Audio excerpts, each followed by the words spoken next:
오늘날은 인터넷이 엄청 발달되어서 인터넷을 통하여서 여러분이 필요한 모든 정보를 얻게 됩니다. 근데 이렇게 인터넷이 발달하기 전에는 필요한 정보를, 지식을 어디서 얻었느냐 하면 책에서, 주로 백과사전에서 얻었었습니다. 여러분 혹시 아실란가 모르겠는데 백과사전 가운데 아주 유명한 백과사전이 브리테니카 백과사전이라고 있습니다. 비싸서 웬만한 집에는 갖고 있기도 힘든 라이브러리에 가만 볼 수 있었던 백과사전인데 처음에 3권, 7권 이렇게 나오기 시작하다가 24권, 마지막 2012년 3월 달에 드디어 책으로 나오는 것을 끝맺혔는데 그 전까지 32권의 백과사전으로 잘 보지도 않으면서 어느 집에는 장식용으로 놓고도 하긴 그랬습니다. 그런 백과사전이나 우리에게 지식을 전달해주는 책, 그런 책들과 성경책의 차이가 어디에 있다고 생각하십니까? 성경책은 정보를 제공해주는 책이 아닙니다. 인포메이션을 주기 위해서 있는 책이 아니에요.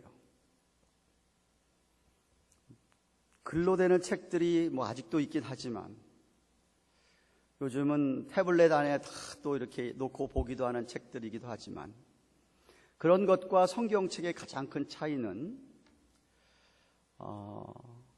성경은 정보를 제공해 주는 책이 아니라 사람으로 하여금 사람의 본분을 깨닫게 하고 하나님에 대하여 깨닫게 해주는 진리가 담겨진 책입니다. 저자가 하나님이시기 때문에 그렇습니다. 저는 세상에서 제일 어리석고 제일 불쌍한 사람이 깨닫지를 못하는 사람입니다. 깨닫지를 못하는 사람. 하나님께서 인간들에게 성경책을 주신 것은 인간들로 하여금 자신의 본분을, 근본을 좀 깨닫고 하나님에 대해서도 좀 깨닫고 이 세상을 살아가는 지혜를 깨닫게 하기 위해서 성경을 허락해 주신 것입니다. 호세아 선지자도 이렇게 얘기합니다. 호세아서 4장 14절에 깨닫지 못하는 백성은 패망하리라. 깨닫지 못하는 백성은 패망하리라 그랬습니다. 인간에게 깨닫는 것만큼 중요한 것이 없습니다. 여러분, 여러분의 아이들이 깨닫지를 못하는데 매를 수십 대 때려봐야 아무 소용이 없습니다. 그런데 깨달은 아이에게 수십 대 매보다 어쩌면 한마디 말이 더 그에게 고통을 줄 수가 있지요. 그게 바로 깨달음의 차이입니다.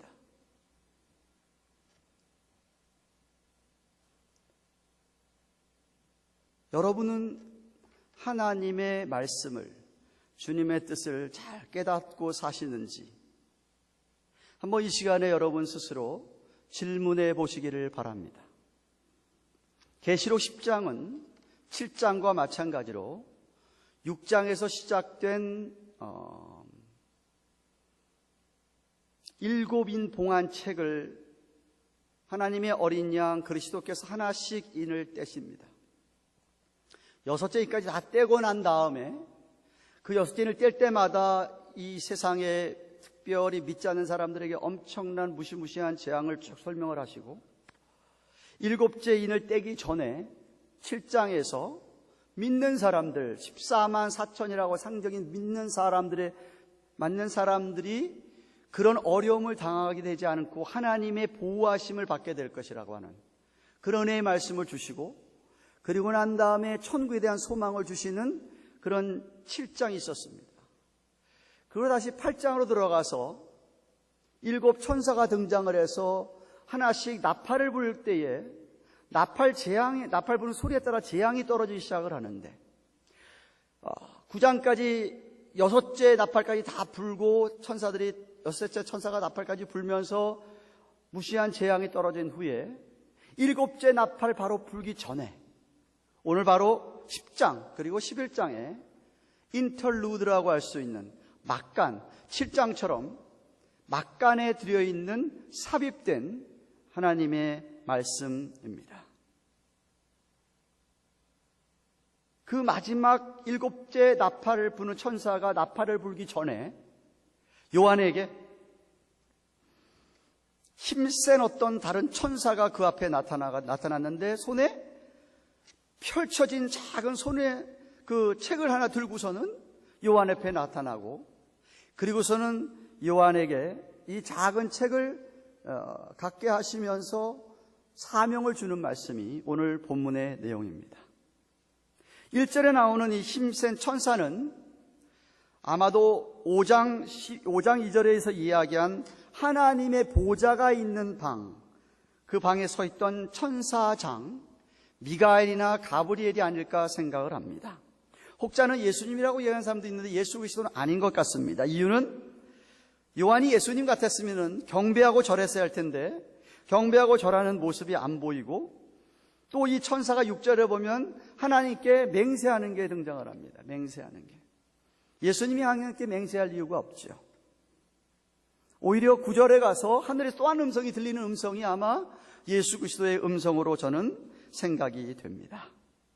그런데 이 힘센 천사가 천사의 모습을 1절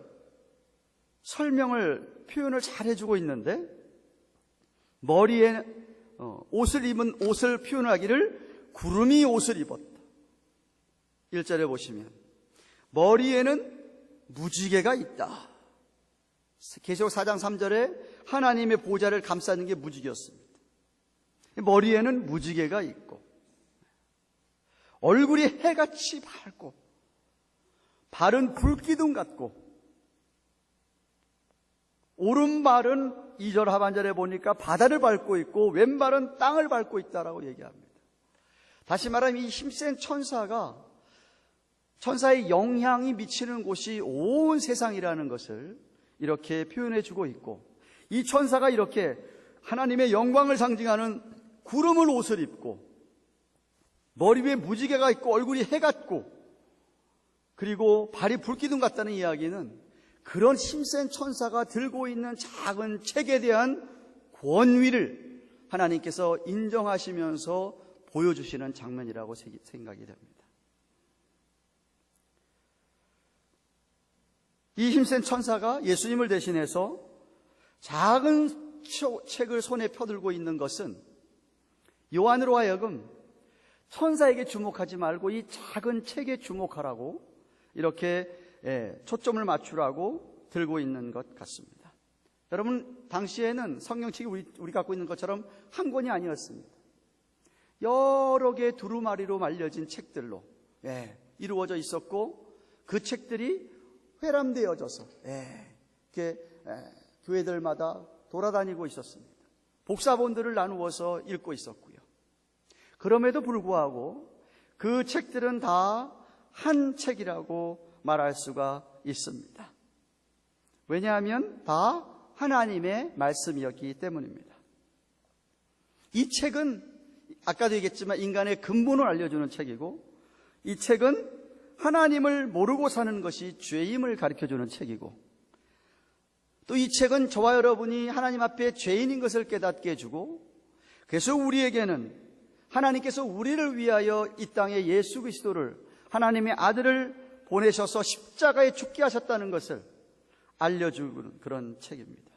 이 예수님을 믿지 않고 살아간다면 지옥의 심판이 영원히 죽지 않는 둘째 사망이 이른다는 것을 이 책은 적고 있었던 것이었습니다.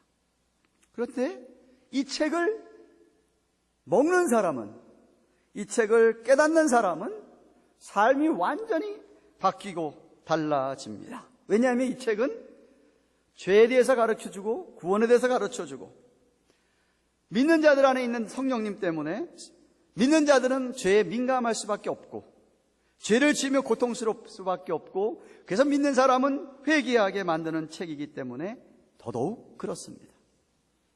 근데 이 힘센 천사가 3절 4절에 보면은 소리를 지르는데 사자가 부르짖는 것 같이 큰 소리를 외칩니다. 요한이 표현하기를 우레의 소리, 우레의 소리가 나가지고 요한이 그 소리를 듣고서는 빨리 그거를 받아 적으려고 했는데 우레의 소리 바란 것을 인봉하고 기록하지 말라고 4절에 말씀을 합니다. 그래서 이 우레 같은 소리가 무슨 내용인지 성경이 말하고 있지 않기 때문에 우리가 알 수 없습니다.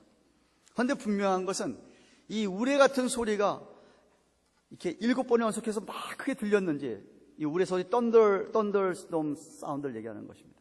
벼락 사운드를 얘기하는 거죠. 그게 막 7번을 내려쳤는지 아니면은 7의 그 번개 천둥 소리가 한꺼번에 몰아쳤는지 모르겠지만 큰 소리가 났는데 그 소리는 복음으로 온 세상에 다 들리게 하는 소리이기 때문에 복음으로 온 세상 사람들을 초청하라고 하는 소리인 것으로 여겨집니다. 마치 호세아 선지자가 이스라엘 백성들에게 호세아서 11장 10절에 보면 저희가 사자처럼 소리를 바라는 여호와를 좇을 것이라, 사자처럼 소리를 바라는 여호와를 좇을 것이라, 여호와께서 소리를 바라시면 자손들이 서편에서부터 땅끝에서부터 떨며 오되라고 한 것처럼 말입니다. 우레라고 표현하신 것은 아마도 성령님께서 하신 일이 우레와 같이 충격적이고 놀라운 일이 역사가 있기 때문에 그렇게 표현하지 않았나 생각을 합니다. 물론 이 역사는 개개인마다 다 다를 수 있습니다. 경험이 다를 수가 있습니다. 개개인마다 우레 같은 놀라운 감격과 충격 속에 받은 축복들은 다 다릅니다. 어쩌면 그래서 인봉하고 쓰지 말라고 한지 모르겠습니다. 스탠다드가 없으니까 사람마다 다 다르기 때문에. 근데 분명한 것은 정말 주님을 사랑하고 이 작은 책을 먹고 사는 사람은, 주님의 뜻대로 사는 사람은 분명히 그 안에 뜨거운 감격과 우레와 같은 충격, 놀람이 있다라는 말씀입니다. 저 여러분에게도 이 밤에 하나님께서 여러분에게 정말 우레와 같은 소리로 잠자는 여러분들 영혼이 깨어지기를 주님의 이름으로 축원합니다. 그 소리가 너무 우레와 같아가지고 내가 어찌할 수 없는, 이 힘센 천사가 하나님께 맹세합니다. 어떤 맹세합니까? 6절 7절 말씀 보십시오.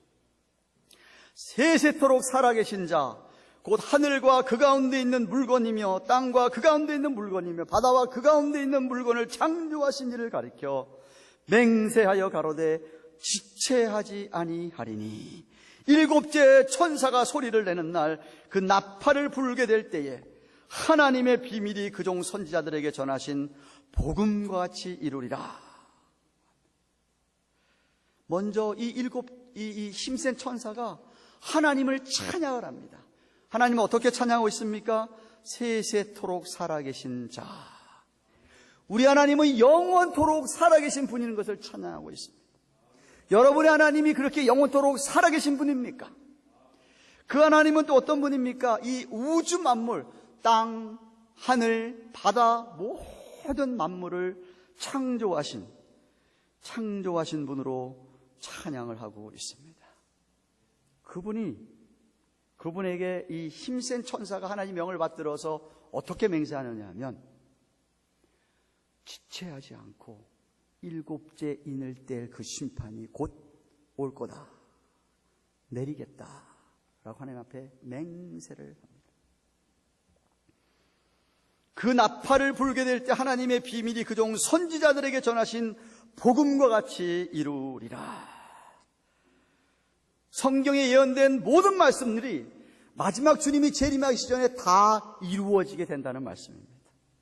예수님께서 산상수훈에서 첫 번째 예수님 설교하실 때 마태복음 5장 18절 이렇게 얘기합니다. 진실로 너희에게 이르노니 천지가 없어지기 전에는 율법의 1.1획이라도 반드시 없어지지 아니하고 다 이루리라. 최후의 심판이 오기 전에 하나님의 말씀이 다 그대로 성취된다는 말입니다. 이루어진다는 이야기죠. 그런데 그것을 지체하지 않겠다 이제라고 말씀하십니다.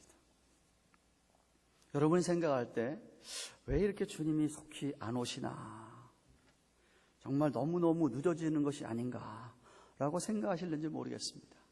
근데 여러분, 우리가 눈에 안 보여서 그렇지 하나님은 곧 오고 싶은데 지금 치열한 영적 전쟁이 벌어지고 있는 겁니다. 하나님께서는 당신이 구원받기로 작정한 사람들을 속히 주님 안으로 데려오려고 하는가 하면, 악한 사단은, 마귀는 어떻게 해서든지 오지 못하게, 주님 앞으로 오지 못하게 막고 있기 때문에 이 치열한 전투와 전쟁이 여러분 눈에 안 보이지만 지금 있다고 하는 말씀입니다.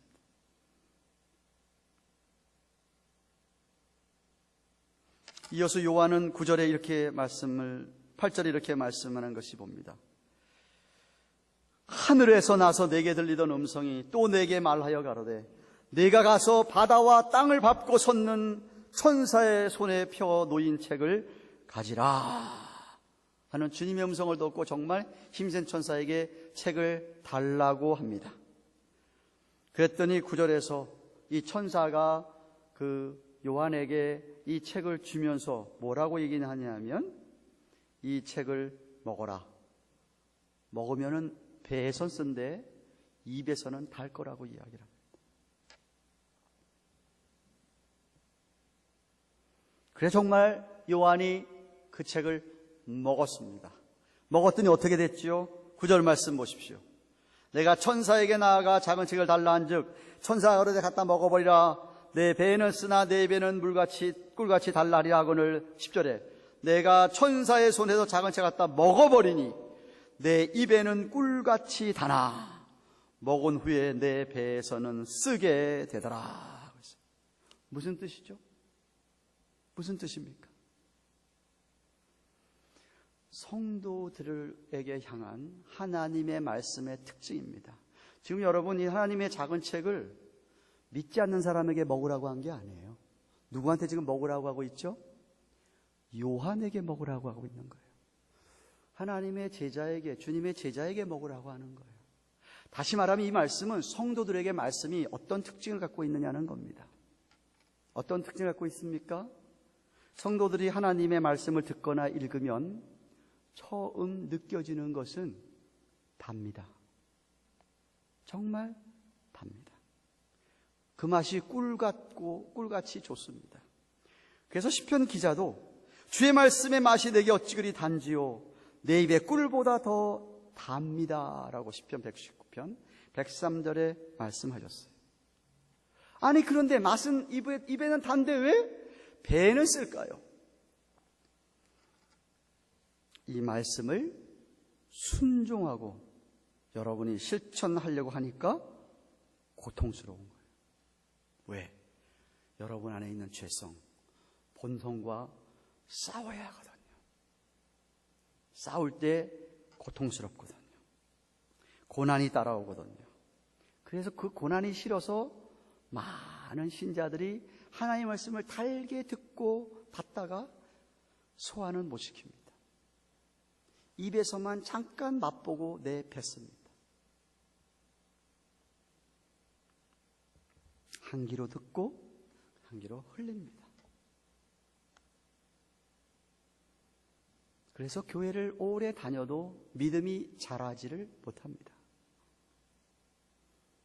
미성숙한 채로 계속해서 교회만 왔다 갔다 합니다. 참된 성도의 모습이 아닙니다. 참된 성도는 말씀을 먹고 내 배에서 써도 소화를 시킵니다.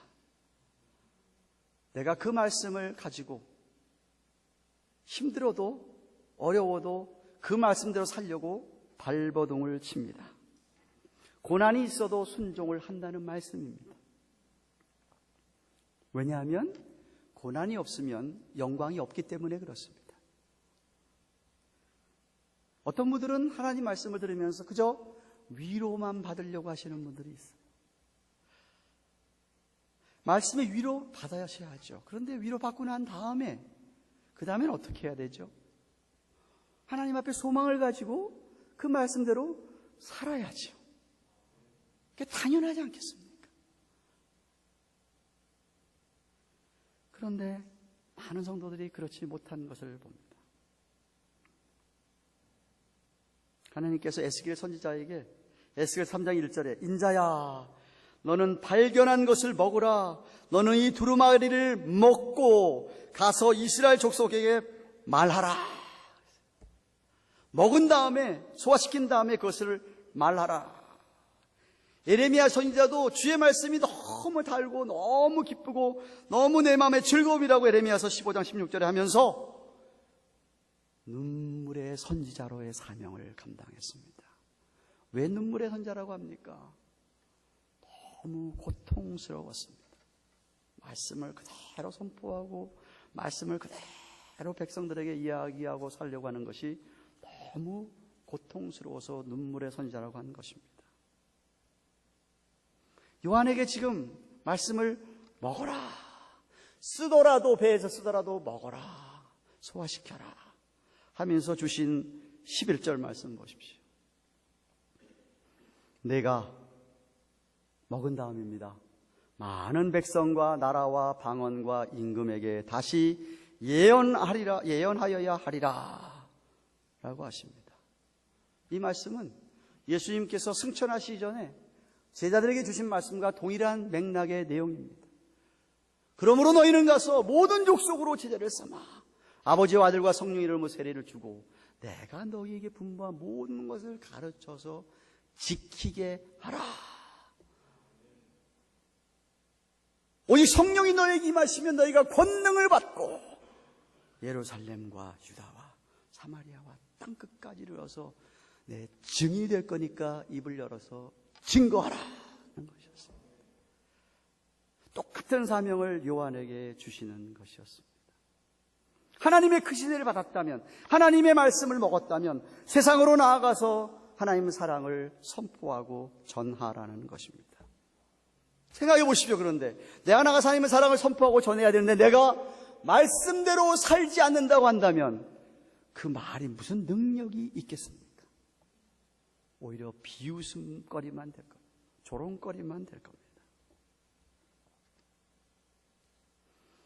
비록 하나님의 말씀을 먹고 고통스럽다 하더라도 말씀에 순종하고 실천하는 그런 삶을 살아가면서 정말 힘들어도 눈물을 흘리더라도 내가 원수까지도 사랑하고 그를 위해서 기도해 주면서 정말 힘들어도 내가 말씀을 실천하는 그런 사람들의 입에서 한마디 말이 얼마나 파워풀하겠습니까? 우리 교회에도 보면 어떤 분들은 정말 하나님 말씀을 잘 먹고 고통이 없고 고난이 있고 고통스러워도 말씀대로 살려고 발품치며 실천하려는 분들이 계십니다. 정말 눈물겹도록 애를 쓰고 있습니다.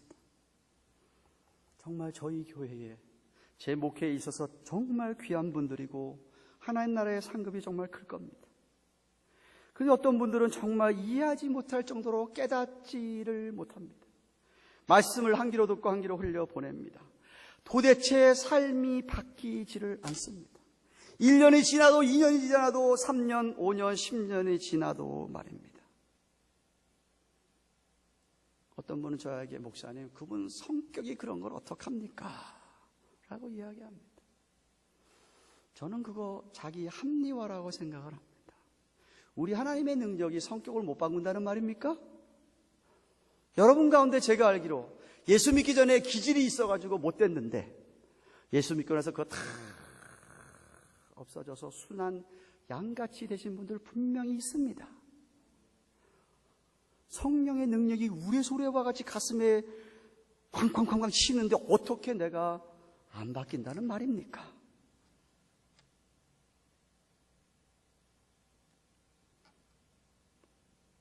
그냥 타고난 성격인데 어떡해요?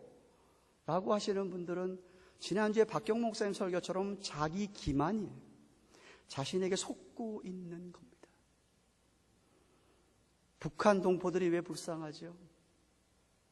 지난번 통곡 기도회 갔을 때 탈북하신 분이 이런 간증을 합니다. 북한에서 애들 요만할 때부터 애들 보는 앞에서 총사를 시킨답니다.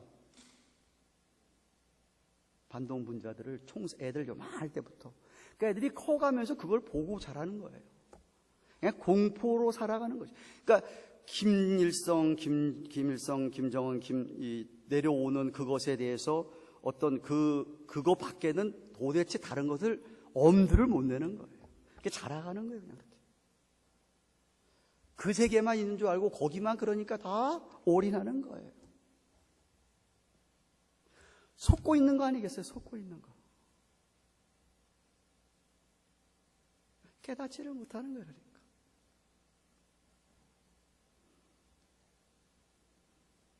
여러분, 봉사하는 거 중요합니다. 여러분, 봉사하는 것보다 더 중요한 게 뭐냐 하면 하나님의 말씀을 먹는 겁니다. 쓰더라도 먹는 겁니다. 그래서 내 삶이 바뀌어지는 겁니다. 그게 훨씬 더 중요합니다. 훨씬 더 중요합니다.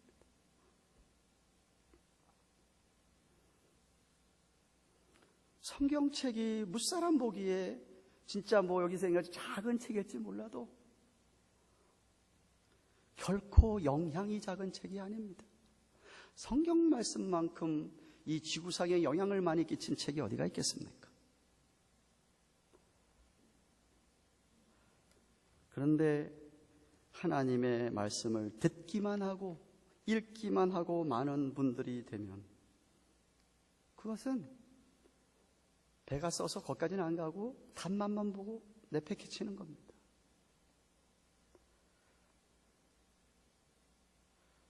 그냥 듣기만 하는 거 얼마나 쉽습니까? 여러분 앉아서 설교 듣기만 하는 거 얼마나 쉽습니까?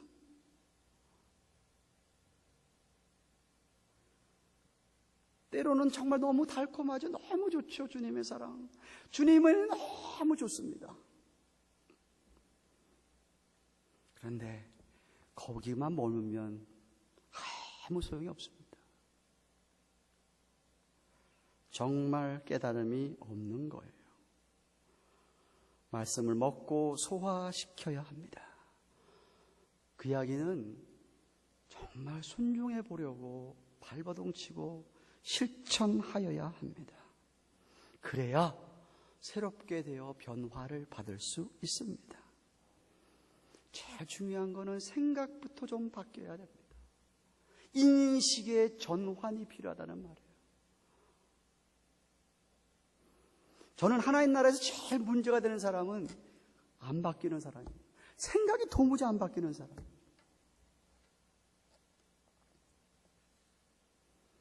그 사람은 변하지는 않습니다. 자신의 모습을 깨닫지를 못하는 거예요. 그래서 맨날 똑같습니다. 똑같은 말만 하고 똑같은 행동, 똑같은 태도만 보이는 거예요.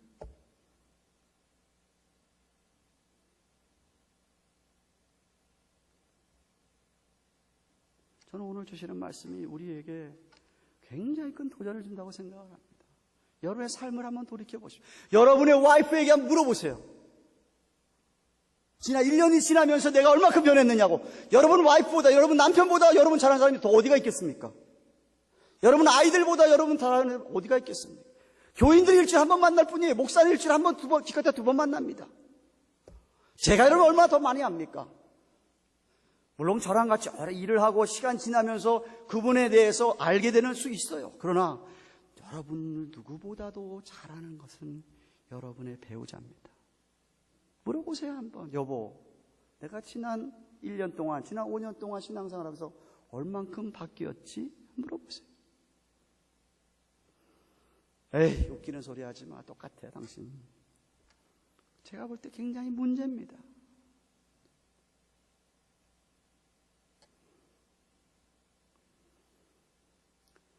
말씀을 먹고 소화를 시키고 말씀을 들었으면 힘들어도 이 말씀대로 살라고 애를 쓰면 하나님이 은혜를 주십니다. 여러분 바뀌게 해주세요. 우리 주위에 변한 사람들 얼마나 많습니까? 말씀 먹고 변한 사람이 얼마나 많습니까? 저는 여러분들이 할 수 있으면 날마다 아니면 적어도 매주일마다 아니면 매달마다 여러분 삶에 요만큼이라도 변화가 있기를 축원합니다.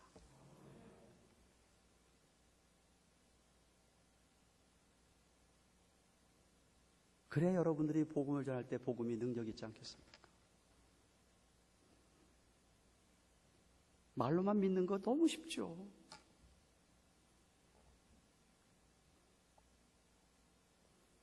정말 말씀을 듣고 읽으면서 큰 깨달음이 있어. 내가 힘들어도 말씀대로 살아가기를, 순종하기를 축원합니다. 오늘 아침 새벽 기도에 얘기했듯이 죄를 거절하는, 죄와 내가 단절하는 그러한 의의 삶, 경건한 삶이 여러분에게 있어야 합니다. 그런 삶의 프로그레스가, 진보가 있기를 축원합니다. 이전보다 내가 더 주님을 사랑하는, 한 달 전보다 내가 오늘 7월 다 돼갔습니다. 마지막 주일입니다. 31일입니다. 이번 주일. 6월보다 7월이, 7월보다 8월이 내가 더 주님을 사랑하기 때문에 더 내가 내 주위에 있는 형제 자매들에게 사랑과 관심을 보이고 정말 나아가서 입을 열고 주의 사랑을 전하는, 정말 우리 이웃을 사랑하며 살 수 있기를 주님의 이름으로 축원합니다.